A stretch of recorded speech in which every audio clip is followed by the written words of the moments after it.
మన సమన్వయకర్త మక్బులన్న గారికి, వజ్రభాస్కర్ రెడ్డి గారికి, వేదిక మీద ఉన్నటువంటి పెద్దలు, కన్వీనర్లు, పార్టీ నాయకులు, ప్రతి ఒక్కరికి పేరు పేరున, అలానే ఈ కార్యక్రమానికి వచ్చేసినటువంటి వైఎస్ఆర్ కాంగ్రెస్ పార్టీ నాయకులు ప్రతి ఒక్కరికి పేరు పేరున స్వాగతం పలుకుతూ, సంతోషం అన్నగారు నాకు వచ్చిన పదవికి సన్మానం చేశారు. నాకు ఈ ఒక్కటి కాదు, ఈ కదిరి నియోజకవర్గం మీద బాధ్యతలు పెంచబోతున్నారు భవిష్యత్తులో మన పార్టీ. ఈరోజు నా ఒక్కరి పేరు అనౌన్స్ అయ్యొచ్చు, ఈరోజు సాయంత్రం నాకు తెలుసు కొన్ని పేర్లు వస్తాయి. రేపు ఎల్లుండిలో కూడా చాలామంది నాయకులను గుర్తించే కార్యక్రమం ప్రభుత్వం మన పార్టీ ఆ కార్యక్రమం చేపట్టింది. కాబట్టి మీ నోటీస్కి రాకుండానే ఒకరికొకరికి మీకే మెసేజ్లు వచ్చేస్తాయి సాయంత్రం లోపల, రేపు ఎల్లుండి లోపల. నాకు కూడా తెలియదు, నిన్న సాయంత్రం 7 గంటలకు ఒక పెద్ద ఆయన సెంట్రల్ ఆఫీస్ నుండి ఫోన్ చేసి ఉమార్ వాట్సాప్ తెరిచి చూడండి చూస్తే చేసి నాకు అప్పుడు కనపడింది నాకు ఈ పోస్ట్ వచ్చిందని.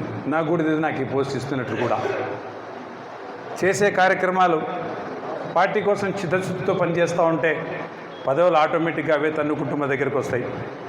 ఈ పదవిని ఒక అలంకారంగా కాకుండా, ఏదో గొప్పది వచ్చిందని ఒక అహంతో కాకుండా, ఇది ఒక బాధ్యతగా స్వీకరిస్తూ మనసులో నా ఎంతకు నేనే పార్టీ జగన్మోహన్ రెడ్డి గారు మన మీద ఒక అత్యున్నతమైన బాధ్యత మన మీద ఒకటి పెట్టారు, ఈ పదవికి న్యాయం చేకూర్చే విధంగా నేను కష్టపడాలని ఆలోచించుకుని మీ ముందుకు వస్తూ, ఈరోజు ముఖ్యంగా ఈ ప్రెస్ మీట్ పెట్టడానికి కారణం 2.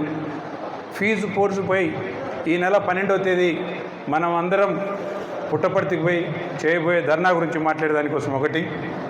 ఆ తర్వాత హంద్రీనివా కెనాల్ మీద మనకి 2 కెనాలు పోతున్నాయి మన కదిరి మీద.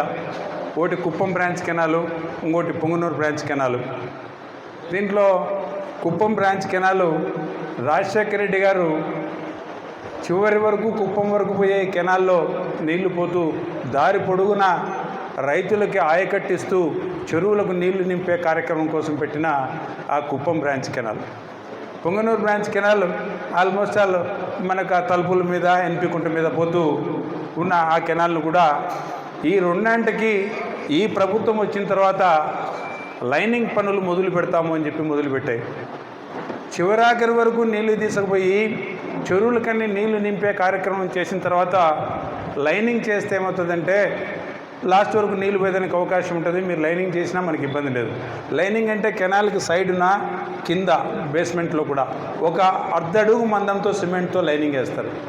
ఇది వేయటం ద్వారా ఏం జరుగుతుందంటే నీళ్లు ప్రస్తుతానికి కాలువ ముడి నీళ్లు పోతుంటే కాలువకు అటుపక్క ఇటుపక్క 10 కిలోమీటర్ల రేంజ్ వరకు నీళ్లు లోపల పర్కులేట్ అంటే నీళ్లు లోపలికి ఇంకి మన బోర్లన్నీ రీఛార్జ్ అయ్యి దారి పొడుగునా ఉన్న పొలాలకన్నంటకు నీరు అంది మనం పంటలు పండించుకునే కార్యక్రమం చేసేదానికి వెసులుబాటు ఉంది.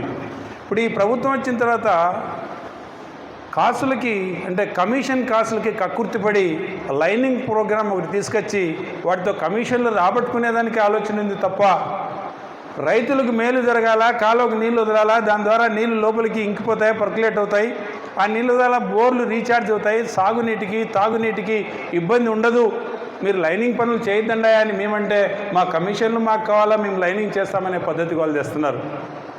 వీటి మీద మన నాయకులు, మన జిల్లా అధ్యక్షులు వారు ఉషశ్రీ మేరం గారు, అలానే వీటి మీద పూర్తి అవగాహన ఉన్నటువంటి తోపుదుర్తి రాప్తాడు మాజీ ఎమ్మెల్యే తోపుదుర్తి ప్రకాష్ రెడ్డి గారు పూర్తిగా వీటి మీద అవగాహన పెంచుకొని రైతులకి ఏ విధంగా నష్టం జరుగుతోందని చెప్పి పూర్తిగా ఒక మ్యాటర్ తయారు చేసి రైతుల దగ్గరికి వెళ్ళి మీకు ఈ విధంగా నష్టం జరగబోతూ ఉంది, ఈ లైనింగ్ని మనం అడ్డుకోకపోతే కనుక ప్రజలకు రైతులకు జరిగే మేలు జరగదు అని చెప్పి ఒక ఉద్యమాన్ని దీని మీద మనం చేసేదానికోసం రైతులకు అవగాహన కలిగించేటందుకోసం ప్రకాష్ రెడ్డి గారు ఈ ఒక కార్యక్రమం మొదలు పెట్టబోతూ ఉన్నారు. ఆ కార్యక్రమం సంబంధించి మీకు తెలియజేసేదానికోసమే ఈ రోజున ఇక్కడ ప్రెస్ మీట్లో మీకు ప్రత్యేకంగా చెప్పడం ఏంటంటే, పర్టికులర్లీ నాకు తెలిసి మన జిల్లాలో ఎంటర్ అయిన తర్వాత, పట్టణం పైన ఎంటర్ అయిన తర్వాత ఆ తనకల్ బార్డర్ ఎండ్ అయ్యేంత వరకు దరిదాపు 70 కిలోమీటర్లు ఉన్న ఈ కెనాలు, అలానే ఇటుపక్క మనకు మొలకల చెరువు దగ్గర నుండి మలకవేముల క్రాస్ దగ్గర నుండి ఇటుపక్క తలుపుల మీద ఎన్పికుంట మీద నుండి పోయి పొంగనూరు బ్రాంచ్ కెనాల్ కూడా దరిదాపున 30 కిలోమీటర్లు. ఈ 100 కిలోమీటర్ల పొడవున ఉన్న కెనాల్ అమ్మడి ఉన్న భూముల వాళ్ళకి అందరికీ మనకు నీళ్లు పర్కులేట్ అయ్యి లోపలికి పోయి మన బోర్లు రీఛార్జ్ అయ్యి గ్రౌండ్ వాటర్ లెవెల్ పెరిగి రైతులకందరికీ మేలు జరుగుతున్న ఈ కార్యక్రమాన్ని రైతులు మేలు జరుగుతూ ఉంటే చూస్తుండకుండా దానికి లైనింగ్ కార్యక్రమం మొదలు పెడుతున్నారు మీరు. ఈ లైనింగ్ కార్యక్రమం పెడితే మాకు రేపు పొద్దున సాగునీటికి తాగునీటికి రెండింటికి ఇబ్బంది అవుతుంది. మేము ఈ కార్యక్రమాన్ని అడ్డుకుంటాము, రైతులను చైతన్యపరుస్తాము, ఊరూరా పోతాం, రైతులకు తెలియజేసి ఈ కార్యక్రమం మాకు వద్దని చెప్పి వెలుగెత్తు చాటుతాము అని చెప్పి తెలియజేయడానికోసమే ఈరోజు మీకు రైతులకు సోదరులకు చెప్తా ఉన్నాం. భవిష్యత్తులో మన నాయకులు వస్తారు, ఇక్కడికే పిలిపిస్తాం.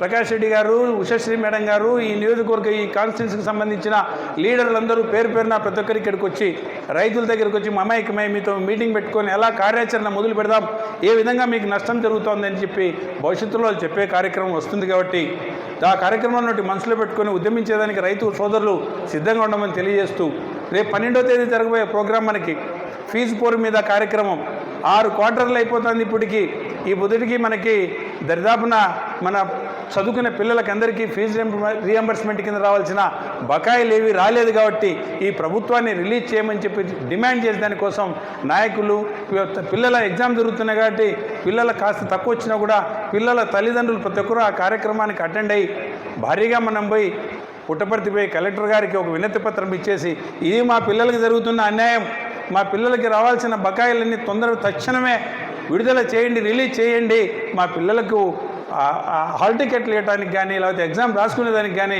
ఆ కాలేజీ వాళ్ళు ఇబ్బంది పెడుతున్నారని చెప్పి మనం అక్కడ డిమాండ్ చేసేదానికోసం 12వ తేదీ మనం జరగబోయే ప్రోగ్రామ్కి చాలా ప్లాన్డ్గా కన్స్ట్రక్టివ్గా ప్రజలందరూ వైఎస్ఆర్ కాంగ్రెస్ పార్టీ కార్యకర్తలు, పిల్లల తల్లిదండ్రులు, నాయకులు అందరం భారీగా తరలిపోయి కథ నుండి తరలిపోయి పుట్టపర్తిలో ఆ రోజు నినదించేదానికోసం ఆ కార్యక్రమం కోసం తెలియజేసేదానికోసం ఇక్కడికి వచ్చాము సోదరులారా. ఈ రోజున ఈ కార్యక్రమాన్ని చేద్దాం, ఈ ప్రభుత్వం చేసిన తప్పిదాలని ఎండగడదాం.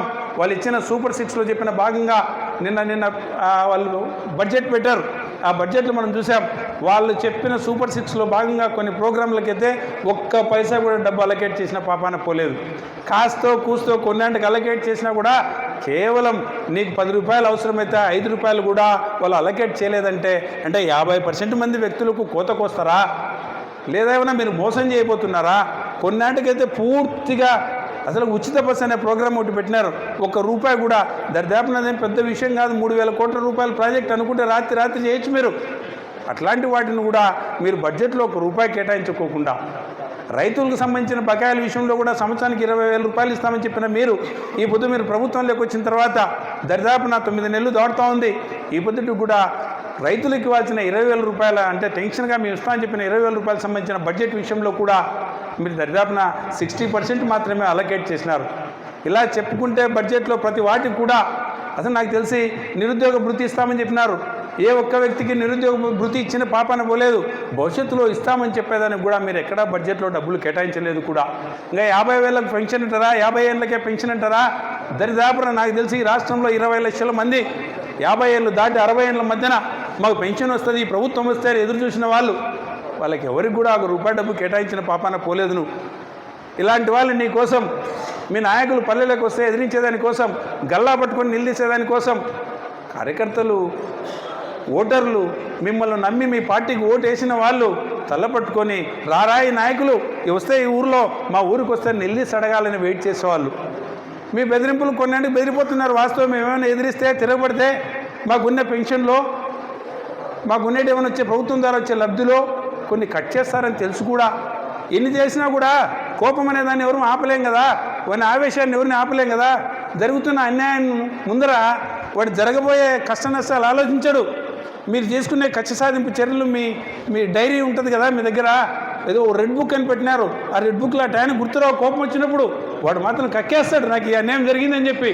మళ్ళీ మీరు వేసి ఇచ్చేస్తారా? వేసుకోండి కాక సిద్ధంగా ఉన్నారు. పల్లెలకు పోయినప్పుడు ఇప్పటికే మేము పోయినప్పుడు చెప్తున్నారు, తప్పు చేసుకున్నాం మేము మా చెప్తాం, మేము కొట్టుకున్నాం, మేము పొరపాటు చేశాము, మేము ఎంతో ఎక్స్పెక్ట్ చేసినాం మీ ప్రభుత్వం దగ్గర నుండి, ఏ ఒక్కటి కూడా మాకు లబ్ధి చేకూరలేదు.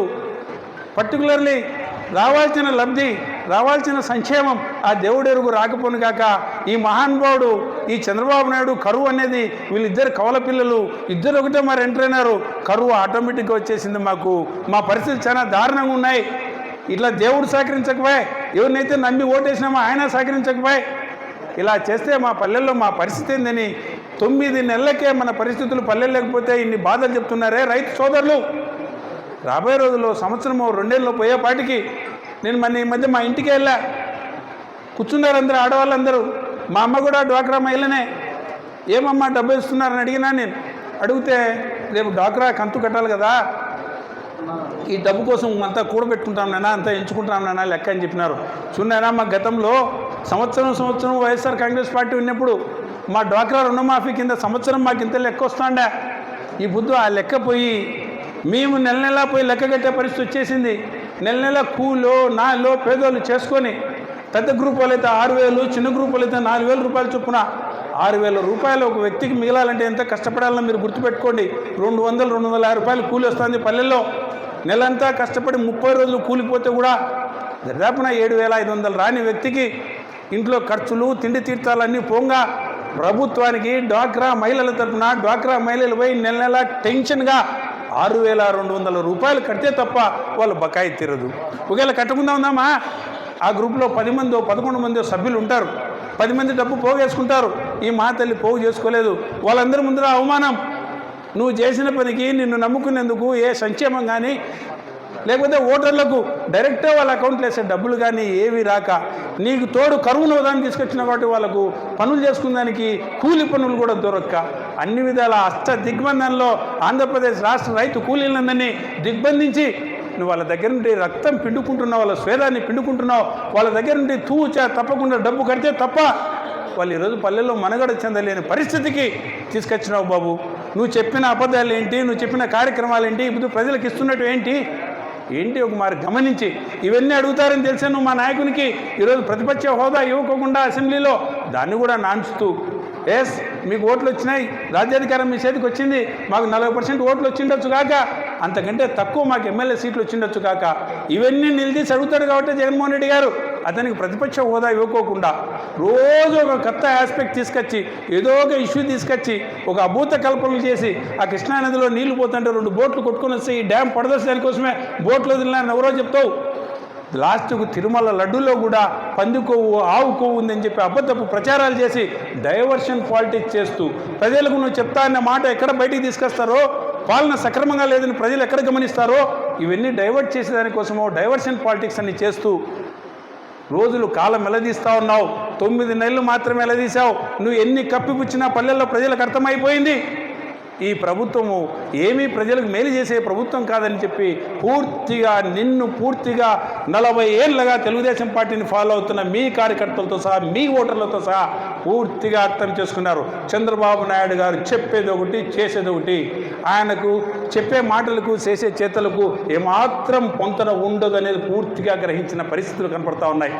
ఈ తరుణంలో వైఎస్ఆర్ కాంగ్రెస్ పార్టీ కార్యకర్తలు ఆలోచించాల్సింది, ఐకమత్యంగా ఉందాం, అందరం కలిసి పోరాడదాం, ఈ ప్రభుత్వాన్ని నిలదీద్దాం. ప్రజలకు చెప్పిన ప్రతి మాట ఎందుకు తీర్చలేకపోతున్నామని ఈ బుద్ధు గల్లీ నుండి మెయిన్ బజార్లోకి వచ్చేసాను, డిస్ట్రిక్ట్ హెడ్ క్వార్టర్లకు పోయి నిలదీసి అడుగుదాం ఈ ప్రభుత్వాన్ని. ఇదియా నువ్వు చెప్పిన మాట, ఇది మీరు కూసిన కూత, మీరు ఎందుకు చేయలేకపోతున్నారని నినదించాల్సిన బాధ్యత కేవలం ఇక్కడ 4 పార్టీలు ఉంటే 3 పార్టీలు కలిసి ఏకమై ప్రభుత్వాన్ని నడిపినాయి. అపోజిషన్ పార్టీ ఏదైనా ఉంటుంది వైఎస్ఆర్ కాంగ్రెస్ పార్టీనే. జగన్మోహన్ రెడ్డి గారి ఆధ్వర్యంలో నడుస్తున్నటువంటి ఆ పార్టీకి బాధ్యత ఉంది, నిలదీయాల్సిన బాధ్యత. ఆ జగన్మోహన్ రెడ్డి గారు ఇచ్చిన పిలుపు మేరకు మనం అందరం పోయి ప్రజలకు జరుగుతున్న అన్యాయాన్ని నిలదీసి అడిగే తరుణం ఆసన్నమైంది. కాబట్టి అందరం మనం ఐకమత్యంగా పోయి నిలదీసి అడుగుదామనే దానికి పిలుపునిస్తూ ఈ అవకాశం ఇచ్చిన ప్రతి ఒక్కరికి పేరు పేరున కృతజ్ఞతలు తెలియజేసుకుంటూ సెలవు తీసుకుంటూ ఉన్నాను.